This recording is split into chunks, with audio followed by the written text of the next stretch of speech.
Welcome to the bird media. నేను మీ పవన్ కృష్ణమూర్తి. పార్టీకి సానుభూతి పరులు, కార్యకర్తలు, నేతలు ఉంటారు. పార్టీ నేతలు అంటే పార్టీకి పోటీ చేసేటువంటి వాళ్ళు, పార్టీ కార్యక్రమాల్లో విచ్చలవిడిగా పాల్గొంటూ పార్టీ గుర్తించి వాళ్ళకంటూ ఒక ఐడెంటిటీ ఇచ్చినటువంటి వాళ్ళు. ఇక కార్యకర్తలు పార్టీ కోసమే పనిచేస్తారు కానీ వాళ్ళకి పదవులు ఇవి ఏమీ ఉండవు. పార్టీ జెండా పట్టుకొని ప్రచారాలకి వాటికి తిరుగుతారు, పార్టీ స్టాండ్ మీదే ఉంటారు. పార్టీ సానుభూతి పరులు, వీళ్ళకి పార్టీకి అధికారికంగా ఎటువంటి సంబంధం ఉండదు. కానీ వీళ్ళు పార్టీ స్టాండ్ని నెత్తికేసుకొని అనేక సభలు, సమావేశాలు, ప్లాట్ఫామ్స్ ఏదైనా సరే వాటికి సంబంధించి వాళ్ళు స్వచ్ఛందంగా పనిచేస్తూ ఉంటారు. అయితే వైఎస్ఆర్సీపీకి ఏంటంటే వీళ్ళు మా వాళ్ళు అని చెప్పుకోవడానికి కూడా అవసరాన్ని బట్టి వాడుకుంటారు, అవసరం లేకపోతే వదిలేస్తారు. ఈ మాట గతంలో మర్రి రాజశేఖర్ గారు కూడా అన్నట్టు ఒక సమాచారం.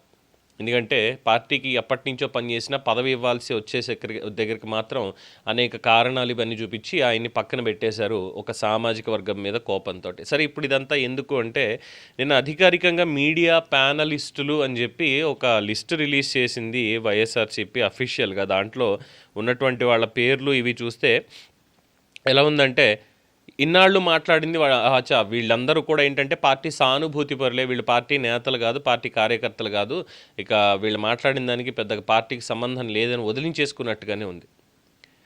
ఎవరెన్ననుకున్నా ఏం చేసినా కానీ కారుమూరి వెంకటరెడ్డి అనేటువంటి వ్యక్తికి వైఎస్ఆర్సీపీలో ఒక పదవి గతంలో ఉండేది. సరే, ఆ తర్వాత అధికార ప్రతినిధి అనే హోదా కూడా ఇచ్చారు, అయ్యింది. మీడియా ప్యానలిస్టులు అని చెప్పి అంటే టీవీలకు వెళ్ళి మాట్లాడేటువంటి వాళ్ళు, వీళ్ళకి సంబంధించి చెప్తూ ఆయన పేరు అందులోంచి కొట్టేసింది, మాకు సంబంధం లేదన్నట్టుగా. అలాగే బోరుగడ్డ అనిల్ కుమార్, అందరికీ తెలిసిందే.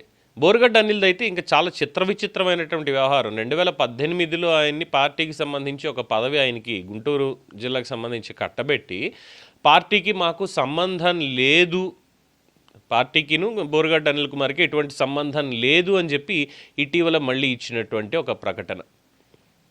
అలా ఉంది రాజకీయం. సో ఇక్కడ ఏంటంటే వీళ్ళు గుర్తుపెట్టుకోవాల్సింది, వైసీపీకి ఫ్యాన్స్ ఉన్నారు, ఫ్యాన్స్ పరంగా ఏం మాట్లాడినా పార్టీకి ఆపాదిస్తాము అంటే కుదరదు అనేది వాళ్ళు స్పష్టంగా చెప్తున్నారు. సో ఇక పైన నోరేసుకుని ప్రతి డిబేట్లోనూ లేదంటే ఇష్టం వచ్చినట్టు ఎక్కడ పడితే అక్కడ మేము మాట్లాడతాం, పార్టీ స్టాండ్ ఇదే అనేటువంటి వాళ్ళకి చుక్కలు కనిపిస్తూ ఉంటాయి. రేపన్న రోజులు కేసులు పెట్టినా ఏం చేసినా మాకు సంబంధం లేదు. బట్ అక్కడ ఏం జరుగుతుందంటే నిజంగా పార్టీ నిజంగానే వీళ్ళని వదిలించేసుకుంటుంది. వీళ్ళ వల్ల ఎప్పటికైనా మాకు ఇబ్బంది అనుకుంటుందో, లేదంటే పర్వాలేదులే, ఈ రోజు వరకు చంద్రబాబు నాయుడిని తిట్టాడు, లేదంటే లోకేష్ని తిట్టాడు, లేదంటే పవన్ కళ్యాణ్ని తిట్టాడు, ఈ తిట్టిన వ్యవహారం అంతటినీ కూడా మనం పార్టీ పరంగా వాడేసుకుందాం, కానీ తర్వాత మాత్రం వీళ్ళు అందులో మాకు సంబంధం లేదని చెప్దాం ఏమన్నా ఫర్దర్గా మీదకు వస్తూ ఉంటే. ఎందుకంటే వీళ్ళ భాష మామూలుగా ఉండదు కదా, వీళ్ళకి స్క్రిప్ట్లు అనేవి వస్తూ ఉంటాయి. దాన్ని బట్టి ఇంకొకటే ఎజెండా ఏంటంటే పవన్ కళ్యాణ్ని, చంద్రబాబు నాయుడిని, నారా లోకేష్ని, ముగ్గురిని కూడా రోజు తిడుతూనే ఉండాలి ఛానల్స్కి ఎక్కి, ఈ రకంగా. సో లిస్ట్ ఇచ్చినటువంటి వాళ్ళలో కొంతమంది ఉన్నారు. అఫ్కోర్స్ వీళ్ళకి కూడా ఏంటంటే సబ్జెక్ట్ నాలెడ్జ్ అనేది మాకు అనవసరం, మేము తిడుతూనే ఉంటాం అనేటువంటి వాళ్ళు ఉన్నారు. కొంతమంది సబ్జెక్ట్ ప్రకారం మాట్లాడేటువంటి వాళ్ళు కూడా ఉన్నారు. అఫ్కోర్స్ చాలామంది సన్నిహితులు ఉన్నారు అనుకోండి అందులో లిస్ట్లో. ఎవరు ఏంటనేది చూస్తే ఏకంగా పత్రికా ప్రకటన కూడా ఇచ్చేశారు దీనికి సంబంధించి. పసుపులేటి సురేష్ తిరుపతి, రేగిడి లక్ష్మణరావు విజయనగరం, డాక్టర్ మంచా నాగమల్లేశ్వరి విశాఖపట్నం, శేఖర్ రెడ్డి ఎస్పీఎస్ నెల్లూరు, అవుతు శ్రీధర్ రెడ్డి గుంటూరు, తర్వాత ఎల్ఎం మోహన్ రెడ్డి అనంతపురం, కాకుమన్ రాజశేఖర్ ప్రకాశం, బొట్ల రామారావు ప్రకాశం జిల్లా, జ్వాలాపురం అనంతపురం, బండి పుణ్యశీల ఎన్టీఆర్, చిత్తా విజయభాస్కర్ రెడ్డి పల్నాడు.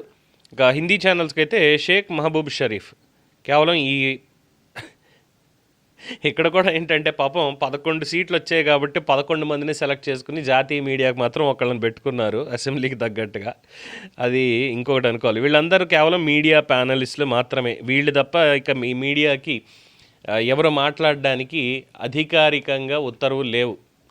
కానీ నేను అభిమానిని, నాకంటూ 10 మీడియా ఛానల్స్ తెలుసు, వాళ్ళు నన్ను పిలుస్తారు, అనలిస్ట్ ప్రకారం ఇంకోటి ప్రకారం నేను వెళ్తాను, నేను మాట్లాడతా, తిడతాను అంటే రేపన్న రోజు అరెస్ట్ అయినా ఏమైనా మాకు పార్టీకి సంబంధం లేదు అనేది మాత్రం చాలా స్పష్టం. అలాగే ఇందులో కొంతమంది, అందరినీ అనలేం కానీ కొంతమంది మాత్రం కేవలం నోరేసుకుని పడిపోయేటువంటి వాళ్ళే ఉన్నారు, బూతులు తిట్టేటువంటి వాళ్ళే ఉన్నారు, ఎవరిని మాట్లాడనివ్వకుండా ఉండేవాళ్ళే ఉన్నారు. కాబట్టి చాలా వరకు మొత్తానికి ఓకే, అది వాళ్ళకి సంబంధించినటువంటి వ్యవహారం. ఎందుకంటే గతంలో సజ్జల రామకృష్ణారెడ్డి చెప్పినట్టుగా మా ఓటర్లు వేరు, మా పార్టీ వేరు, మా ఓటర్లు మాకున్నారు, మా మా అధికారులు మాకున్నారు, మా సలహాదారులు మాకున్నారు, మా ముఖ్యమంత్రి మాకున్నారు అనేటువంటి విధంగా ఆయన చెప్పిన దాన్ని పార్టీ యథాతథంగా పాటిస్తోంది అని చెప్పడంలో ఏమాత్రం అతిశయోక్తి లేదు.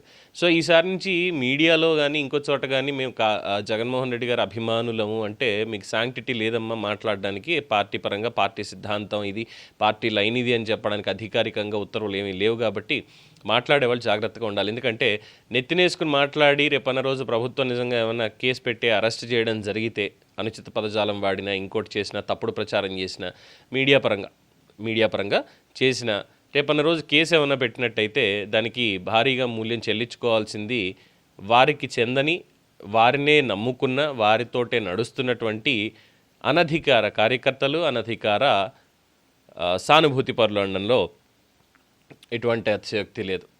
సో జాగ్రత్త. ఎందుకంటే మొన్నటి వరకు కూడా కారుమూరి వెంకటరెడ్డి అనేటువంటి వ్యక్తిని మీడియాకి ఇంకా ఏం లేదా ఛానల్స్కి మిగతా వాటికి ఏంటంటే ఇంకెవరు లేరు, ఇంకెవరు మాట్లాడరు అనే ఒక పాయింట్, అలాగే కేవలం ఒక సెన్సేషన్. ఎందుకంటే వాళ్ళు మాట్లాడేది అందులో ఏముండదు, పైన తమ్నేల్ మాత్రమే డిఫరెంట్గా ఉంటుంది. దాని యూట్యూబ్ టాక్టిక్స్ అనాలా ఏమనాలో మనకు తెలియదు, కానీ అది కామన్ అయిపోయింది అనమాట. రైట్. సో మా కార్యకర్తలు వేరు, మా అభిమానులు వేరు, మా నేతలు వేరు. ఇది వైసీపీ అసలు సిద్ధాంతం.